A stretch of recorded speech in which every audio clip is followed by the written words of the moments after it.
हे viewers, ये है elimination of left recursion का पार्ट 2। मैंने ये क्वेश्चन आप लोग को होमवर्क में करके दिया था, तो मैं आप लोग को इसको सॉल्व करके दिखाती हूँ। कुछ लोगों का आंसर सही आया है तो कुछ लोगों का आंसर में कुछ गड़बड़ है। तो आइए चलिए इसको सॉल्व करके देखते हैं। तो मैंने क्या कहा था, मुझे अपने लेफ़्ट हैंड साइड पे उन सारी चीज़ों को रख देना है जिसमें लेफ़्ट रिकर्शन एग्जिस्ट नहीं कर सकता। तो मेरा कैपिटल एस है, तो मेरे सबसे लेफ़्ट में कहाँ कहाँ कैपिटल एस है? यहाँ पे कैपिटल एस है, यहाँ पे कैपिटल एस है, लेकिन लेफ़्ट ट्री के लेफ़्ट में तो मेरा कोई भी कैपिटल एस नहीं है। तो जो मेरा लेफ़्ट बनेगा वो ये 3 बनेंगे। मैं क्या करूँगी, कैपिटल एस से small C, small A and B S G लिख दूँगी। लेकिन मुझे इस स्मॉल ए एंड इस बी ए को भी तो कहीं ना कहीं से टच करना होगा। कभी ना कभी मुझे इसका भी ज़रूरत पड़ेगा, तो मुझे उसको भी एक्सेस करना होगा। तो एक्सेस करने के लिए मैं यहाँ पर एक एक्स बना देती हूँ। मेरा जो ये x है ये जाएगा इस स्मॉल ए एंड इस स्मॉल बी ए के पास। उसके बाद क्या होगा कि मैं इस x को वापस से सेम यहाँ पे लिख दे रही हूँ और मुझे एक एंडिंग चाहिए होगा, तो मैं एक एप्सिलॉन लिख दे रही हूँ। और यूहू, बहुत ईजली, बहुत छोटे तरीके से मैंने इस क्वेश्चन को सॉल्व कर दिया है। तो जिनका आंसर सही आया है ये तो बहुत अच्छा बात है, और जिनका नहीं आया है उम्मीद करती हूँ उनको समझ आया होगा। इसके साथ साथ मैं आप लोगों के लिए एक दूसरा क्वेश्चन भी लेकर के आई हूँ, जो कि मुझे मेरे कमेंट सेक्शन से ही मिला था। कि उन लोगों ने कहा था कि यहाँ पर तो डायरेक्टली लेफ्ट रिकर्शन अप्लाई हो जा रहा है, लेकिन इनडायरेक्ट लेफ्ट रिकर्शन तो हम लोग को समझ ही नहीं आया। तो आइए चलिए सबसे पहले हम लोग को इनडायरेक्ट लेफ्ट रिकर्शन को भी हम लोग देख लेते हैं।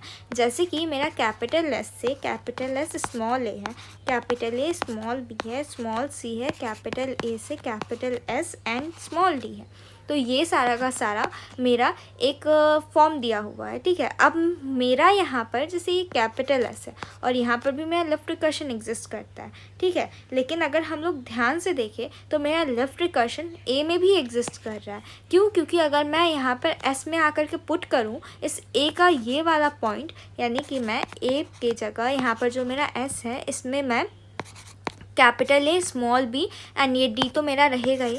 मैं जैसे ही इसको पुट करती हूँ ये कुछ ऐसा बन जाएगा। तो लेफ्ट रिकर्शन तो यहाँ पर भी है, लेकिन मुझे यहाँ पर डायरेक्टली नहीं दिख रहा था, मुझे यहाँ पर इनडायरेक्टली लिख रहा था। तो उस पॉइंट पे मुझे किस तरीके से इस क्वेश्चन को सॉल्व करना है, इसको सॉल्व करने का भी ना मेरा सेम तरीका होता है। इसमें क्या करना है, पहले तो मुझे अपना पहला वाला स्टेटमेंट ले लेना है।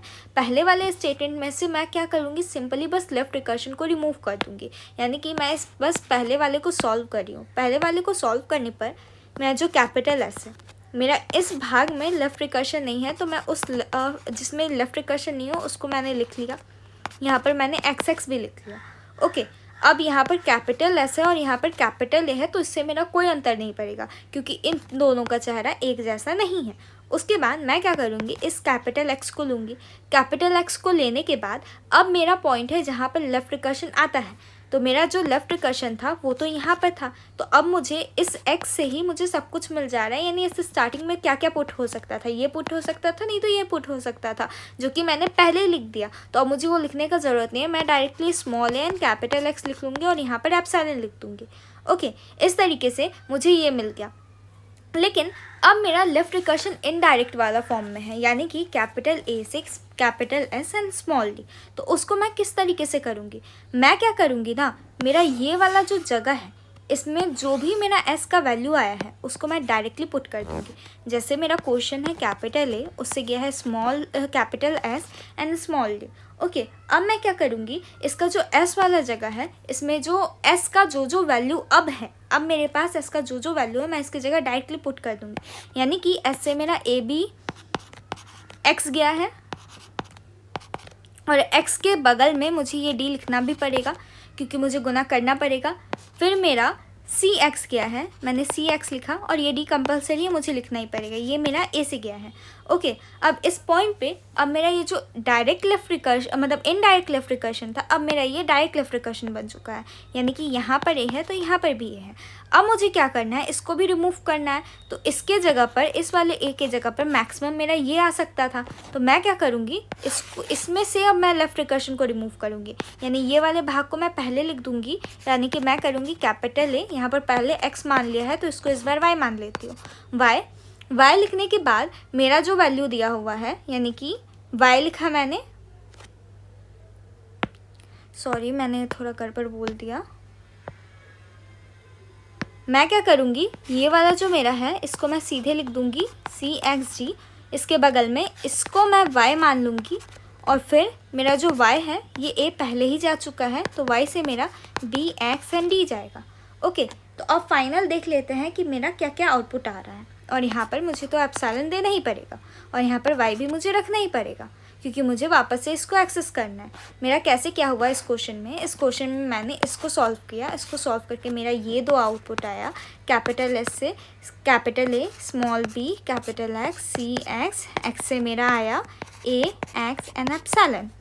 उसके बाद जो मेरा नेक्स्ट था, नेक्स्ट से मेरा जो मिला है, मुझे सबसे पहले मेरे कैपिटल A को देखना है। कैपिटल A से मुझे मिला, इसको सॉल्व करने के बाद small c, capital X, small d and capital Y, and इस कैपिटल Y से मुझे जो मिला है वो है मेरा b, small x, sorry capital X, small d, capital Y and epsilon. ठीक है, तो इस तरीके से मुझे मिला। मैं एक बार वापस से इस a वाले को समझा देती हूँ क्योंकि मेरे समझाने में थोड़ा गड़बड़ हुआ था। यहाँ पर मैंने जो भी बोला था मैं एक बार फिर से सुंदर से बोल देती हूँ। जैसे मेरा यहाँ पर a है, b है, x है, d है, c है, x है, d है। ओके, तो अब इस a की जगह मैक्सिमम जो पुट हो पाएगा वो होगा c, x एंड d। तो मैं क्या करूँगी, direct c, x and d को लिख दूँगी।